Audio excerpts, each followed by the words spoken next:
अलग अलग जगह पे साइन बोर्ड्स होने चाहिए। अलग अलग जगह पे अगर कोई भगदड़ मच गई या किसी को मदद की ज़रूरत है तो वो मदद केंद्र, मदद सुविधा के लिए छोटे छोटे स्टॉल्स होने चाहिए।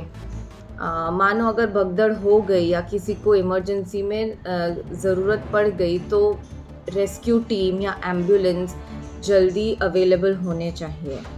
ये सब अपने लेवल पे और गवर्नमेंट के लेवल पे कर चीज़ें करने से हम भगदड़ का रिस्क कम कर सकते हैं।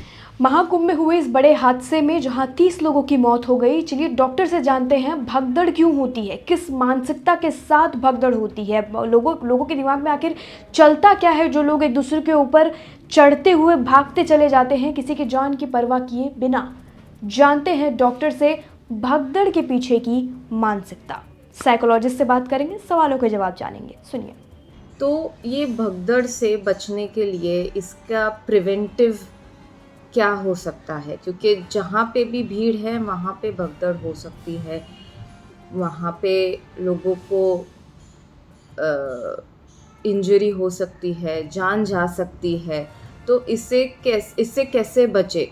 एक तो हम अपने लेवल पर थोड़ा कंट्रोल कर सकते हैं, क्योंकि बहुत ज़्यादा भीड़ है इस बार कुंभ मेले में, करोड़ों से लोग आए हैं।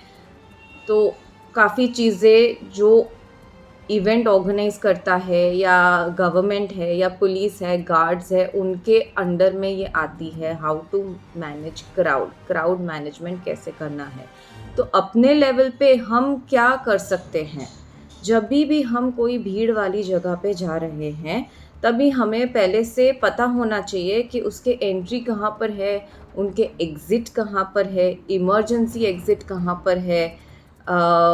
हमें पता है कि ये टाइम पे भीड़ बढ़ने वाली है, जैसे मानो मौनी अमावस्या के टाइम गंगा नदी में स्नान के लिए बहुत लोग जमा होने वाले हैं, ये हमें पता है। पर हमें भी जाना है तो हमें थोड़ा संभल के रहना चाहिए, ध्यान देना चाहिए कि बहुत भीड़ अगर है और भगदड़ अगर मच गई है तो हमें धीरे धीरे भीड़ के साथ जाना चाहिए, ना कि हमें क्राउड को धक्का देना चाहिए। हमें चिल्लाना नहीं चाहिए। अपने हाथ ऐसे कर लेने से जो अगर भगदड़ में कोई धक्का मुक्की कर रहा है तो आप अपने आप को प्रोटेक्ट कर सकते हैं। तो ये चीज़ें आप अपने लेवल पर कर सकते हैं। अब भगदड़ नहीं हो इसके लिए गवर्नमेंट या पुलिस की भी जवाबदारी होती है। तो ये वो लोग कैसे कर सकते हैं? एक तो क्राउड मैनेजमेंट करके, मतलब एंट्री और एग्ज़िट फिक्स्ड रखे, चाहिए तो मल्टीपल एंट्री मल्टीपल एग्ज़िट्स कर सकते हैं। अलग अलग जगहों पे सीसीटीवी कैमरा इंस्टॉल करें। वो सीसीटीवी कैमरा से हम क्राउड को मॉनिटर कर सकते हैं कि क्राउड कहाँ बढ़ रहा है। जैसे ही संकेत आता है कि एक जगह पे भीड़ बढ़ रही है, उस जगह पे हम इमीडिएटली एक्शन ले सकते हैं। अलग अलग गार्ड्स, अलग अलग पर्सनल, पुलिस थोड़ी थोड़ी देर में उनके पोस्ट पे लगा सकते हैं कि वो क्राउड को गाइड कर सके। जो क्राउड का रास्ता है उधर बैरिकेड्स लगाए, सब साइन बोर्ड्स लगाए कि यहाँ से जाना है। क्राउड को एक वन वे कर सकते हैं कि एक ही तरफ से जाना है और दूसरी तरफ से ही एग्ज़िट करना है।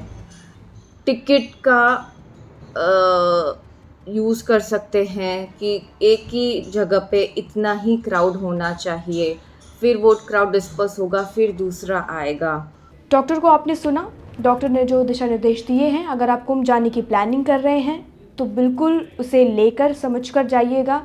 अब गवर्नमेंट ने भी कई सारी गाइडलाइंस बना दी हैं, योगी सरकार ने गाइडलाइंस जारी की हैं, 5 पॉइंट्स हैं उसमें, उसे भी पढ़कर जाइएगा। डॉक्टर ने कहा है कि एंट्री और एग्ज़िट ध्यान में रखते हुए भीड़ वाली जगह पर जाएं और ध्यान रखिएगा आपके आसपास वाले भी पैनिक कम हो और आप भी पैनिक कम हो। ऐसी सिचुएशन में चिल्लाएं ना और ज़्यादा भाग दौड़ ना करें, सोच समझ कर ही काम लें। बाकी अपना ध्यान रखें और अपडेटेड रहने के लिए, बाकी देश दुनिया से जुड़ी सभी खबरों के लिए और जानकारी के लिए जुड़े रहिए और देखते रहिए लोकमत हिंदी।